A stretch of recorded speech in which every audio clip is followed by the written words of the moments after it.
Kama'aina families have been enjoying Waikiki without tourists for the past few months. Now, with 5 weeks until the masses return, some want a shift in the way Waikiki is marketed to the world. The goal is not to attract more people, but better people. It's been talked about for years. Now experts say it's time to take action. As Ashley Nagaoka reports, experts are trying to figure out how to use this downturn to redefine Waikiki as a new kind of destination. Prior to the pandemic, this was tourism mecca.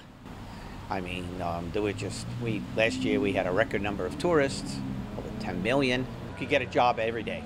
Despite last year's tourism count, Agrusa and some experts believe economic leaders should be focusing less on the number of visitors who arrive and more on how much those tourists are spending. Hopefully we'll have this higher spending tourist and somebody that comes here for the right reasons too, not just to come and say I've been, but come to enjoy what Hawaii has to offer. The weather, the culture, the people. Let's get that. Those who make their living in tourism agree it's time for a change, but aren't sure exclusivity is the way, believing the state should take a more inclusive approach.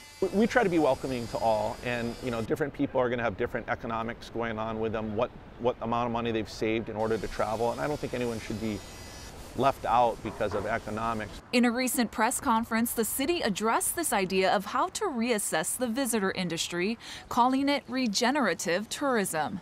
It's a concept that involves learning from the past to redesign tourism. We're getting more and more visitors in, yet less and less dollars are actually sticking in the local economy. And so I think the idea here is with an attempt to diversify the economy and build back better, is there ways that we can continue to have a mainstay? In the meantime, safety measures are being put into place to get tourists headed back to Hawaii. Because while changes are needed to how the industry does business, little about what brings people to Hawaii in the first place is any different. The product hasn't been damaged. What is the product? The product is this beautiful ocean, this beautiful weather, the beauty of Hawaii, the beauty of Hawaii culture. Because that hasn't been damaged. We didn't get an oil spill that pulled the tourist away.